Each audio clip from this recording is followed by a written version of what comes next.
नमस्कार, मैं अखिलेश कुमार स्नेही मटवा online classes में आप सभी का स्वागत करता हूं। आज मैं इस वीडियो के माध्यम से संविदा क्या होती है, संविदा के आवश्यक तत्व क्या हैं, इस बारे में विस्तार से यहाँ पर चर्चा करूँगा। सबसे पहले आता है कि संविदा का अर्थ क्या है। संविदा क्या है? तो साधारण बोलचाली भाषा में दो या दो से अधिक व्यक्तियों के मध्य किए गए विधिपूर्ण कार्य के लिए जो विधि द्वारा परिवर्तनीय है वो संविदा है। संविदा में दो या दो से अधिक व्यक्तियों के मध्य कुछ करने या कुछ ना करने से व्रत रहने के लिए वचन देने से होता है। धारा 2 कहती है कि एक करार जो विधि द्वारा परिवर्तनीय हो वो संविदा है।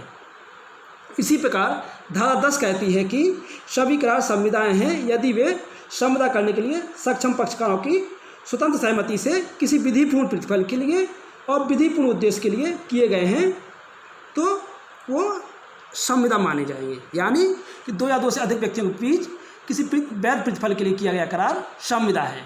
अब बात करते हैं कि संविदा के आवश्यक तत्व क्या होते हैं। संविदा के आवश्यक तत्व, संविदा के आवश्यक तत्वों के बारे में बात करें हम तो सबसे प्रमुख निकल के आता है दो व्यक्तियों का होना।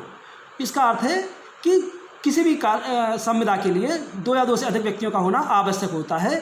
कोई अकेला व्यक्ति संविदा नहीं कर सकता। दूसरा आवश्यक तत्व होता है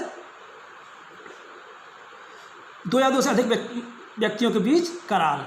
दो या दो से अधिक व्यक्तियों के बीच करार। इसका अर्थ है, करार का अर्थ है जो दो मस्तिष्कों का एक ही बात पर एक ही भाव में मिलना होता है। अतः संविदा के अति आवश्यक है कि वो व्यक्तियों के मध्य किसी कार्य को करने या करने से व्रत रहने का वचन देता हो तो वो करार होगा।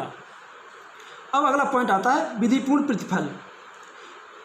अगर विधिपूर्ण प्रतिफल की बात करें हम तो वचनदाता की इच्छा पर वचन ग्रहीता या कोई अन्य व्यक्ति कुछ कर चुका है या करने से व्रत रहता है या व्रत रहने का वचन देता है तब ऐसा कार्य प्रतिफल कहलाता है। यानी किसी कार्य को करने के लिए आवश्यक है कि वो वैध प्रतिफल हो तो वो संविदा के तत्वों में माना जाएगा। अगला आता है सक्षम पक्षकार।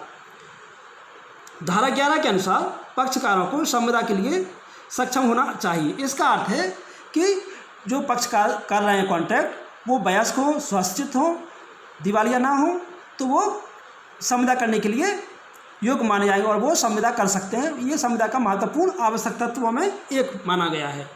अगला आता है करार शून्य घोषित ना किया गया हो। इसका अर्थ है कि जो करार किया जा रहा है उसे सक्षम न्यायालयों द्वारा तथा शून्य घोषित ना किया गया हो। यानी कहने का अर्थ है कि जो कार्य हम कर रहे हैं वो विधि की दृष्टि में सही हो और न्यायालय के द्वारा शून्य घोषित ना किया गया हो तो वो संविदा कर सकता है। अगला पॉइंट आता है पक्षकारों की स्वतंत्र सहमति। इसको धारा 14 में बताया गया है कि संविदा के लिए आवश्यक है कि पक्षकारों की सहमति स्वतंत्र होनी चाहिए। कपट द्वारा या किसी दबाव में दी गई सहमति संविदा को शून्यकरणीय घोषित कर सकती है। अगला आता है विधिपूर्ण उद्देश्य। इसका अर्थ है कि जो कार्य हम कर रहे हैं उसका उद्देश्य विधिपूर्ण होना चाहिए।